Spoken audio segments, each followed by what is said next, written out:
entramos en el punto 571, del 571 al 573, que es la introducción primera de un artículo que tiene el título de Jesucristo padeció bajo el poder de Poncio Pilato, fue crucificado, muerto y sepultado.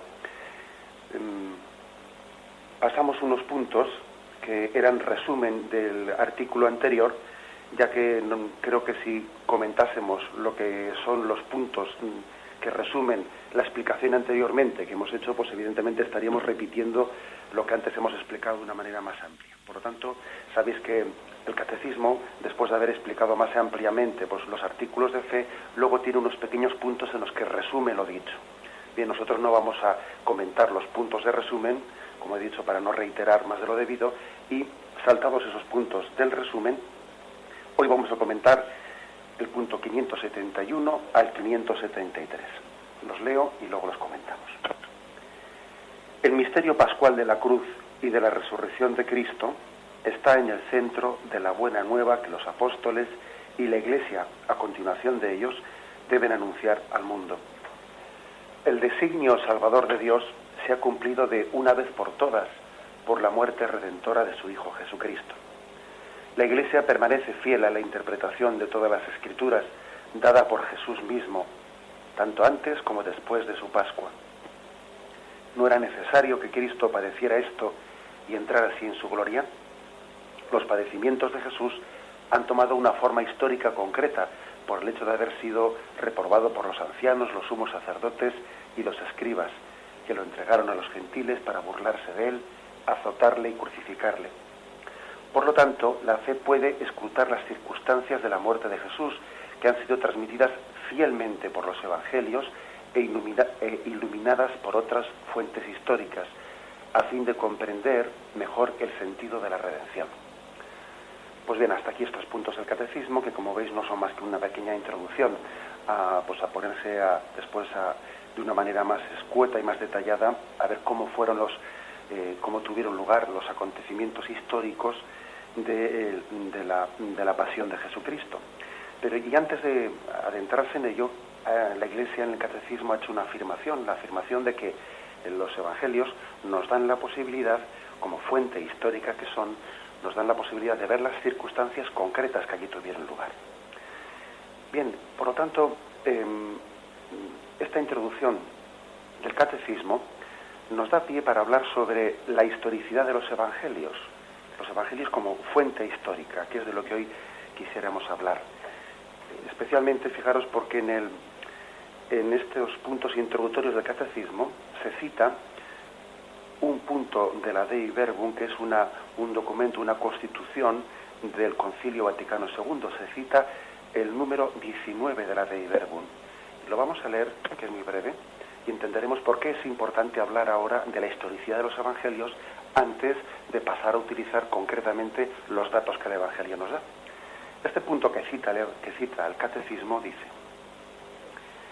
la Santa Madre Iglesia ha mantenido y mantiene con firmeza y máxima constancia que los 4 evangelios mencionados, cuya historicidad afirma sin dudar, narran fielmente lo que Jesús, el Hijo de Dios, viviendo entre los hombres, hizo y enseñó realmente hasta el día de la ascensión. Después de este día, los apóstoles comunicaron a sus oyentes esos dichos y hechos con la mayor comprensión que les daban la resurrección y gloria de Cristo y la enseñanza del Espíritu de la verdad. Los autores sagrados compusieron los 4 evangelios escogiendo datos de la tradición oral o escrita, reduciéndolos a síntesis, adaptándolos a la situación de las diversas iglesias, conservando siempre el estilo de la proclamación. Así nos transmitieron datos auténticos y genuinos acerca de Jesús, sacándolo de su memoria o del testimonio de los que asistieron desde el principio y fueron ministros de la palabra. Lo escribieron para que conozcamos la verdad de lo que nos enseñan. Bien, como veis en este punto 19 de la Dei Verbum, esta constitución del Concilio Vaticano II, la Iglesia tiene un especial interés en remarcar y en subrayar la historicidad de los evangelios. Porque, por desgracia, pues también en el contexto en el que estamos, incluso por parte de algunos ambientes pues que pueden ser de personas piadosas o personas de fe, se han transmitido errores pues que llevan a consecuencias muy perniciosas, errores que vienen a decir, bueno, pues que lo importante no es que los evangelios fuesen o no fuesen históricos, que lo importante no es tanto pues el hecho de que las cosas que ahí se narran tuviesen o no tuviesen lugar, sino lo importante es el contenido de fe que ahí se transmite, lo importante son los valores que se nos quieren transmitir. Parece como que no importaría tanto que ese milagro Jesús lo hiciese o no lo hiciese, no, lo importante es la enseñanza, la catequesis que se nos quiere transmitir y evidentemente pues de ahí, aunque esté dicho con muy buena intención, se van derivando unos errores. Recuerdo, por ejemplo, haber escuchado en una ocasión pues la explicación de que en el caso concreto del milagro de la multiplicación de los panes y los peces, decía una persona, lo importante no es que ese milagro sea o no sea verdad, o tuviese o no tuviese lugar, lo importante es que eso está escrito para enseñar, para hacer una catequesis de que tenemos que saber compartir nuestros panes y nuestros peces, nuestros pocos bienes, ponerlos con generosidad al servicio de los demás, y luego Dios ya hará el milagro pues de multiplicar nuestra generosidad. Si tú eres generoso, Dios hará que los demás también sean generosos. Bueno, esa es una interpretación bien intencionada, piadosa, pero que sin duda alguna parte de un error de partida muy grave, que es la de negar la historicidad pues de que Jesús realizase aquel milagro concreto de la multiplicación de los panes. Para predicar lo segundo, para afirmar lo segundo, de que aquel niño nos dio un ejemplo en cómo poner los panes y los peces a disposición de los demás, para afirmar eso, pues es un error muy grave el afirmar o el decir que no importa que fuese histórico o no histórico el milagro de Jesucristo. La Iglesia, como habéis escuchado en este punto de la Dei Verbum, afirma claramente pues la historicidad de los evangelios. Dice, voy a volver a leer el punto, la Iglesia cuya historicidad afirma sin dudar, porque narran fielmente lo que Jesús, Hijo de Dios, viviendo entre los hombres, hizo y enseñó realmente.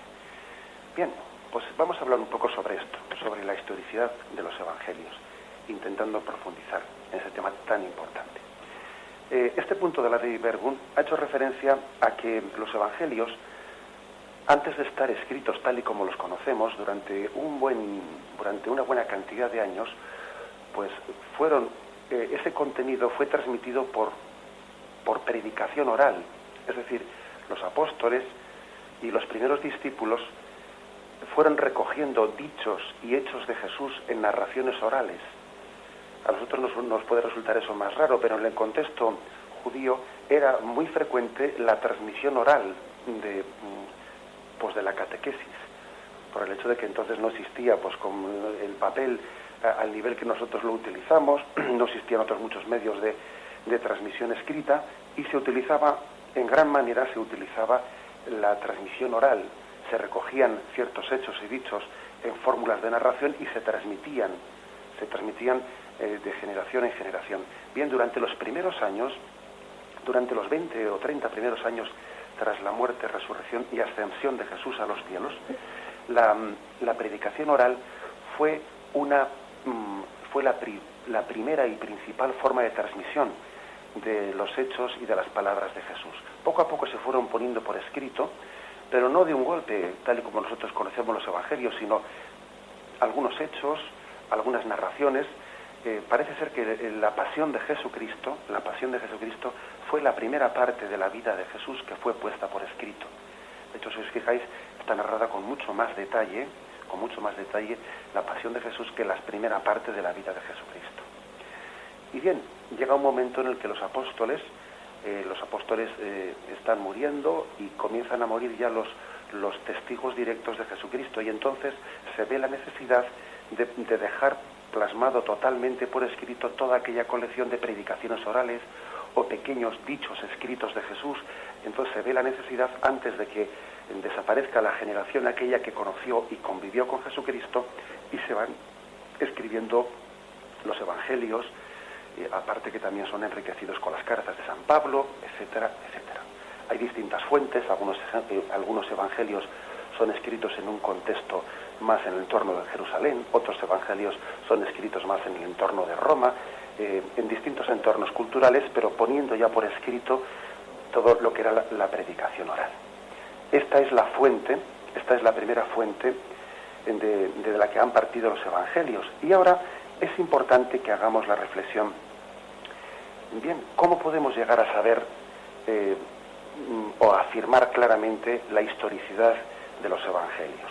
Siendo así que algunos dicen pues que pues los evangelistas han podido de alguna manera pues escribir de cosecha propia, no lo que ellos vieron y oyeron de Jesús, sino que ellos han podido inventar cosas. Bien, vamos a contestar a esta objeción, intentando dar también pues todos los datos que podamos dar, apoyando la historicidad de los evangelios. Haría que nos ilumine el sentido interno de los evangelios, que nos haga gozar de ellos, de la palabra de Dios, porque esto es un poco lo que hemos querido explicar. María fue la conocedora profunda del sentido interno de la palabra de Dios revelada en los 4 evangelios. Alabado sea Jesucristo.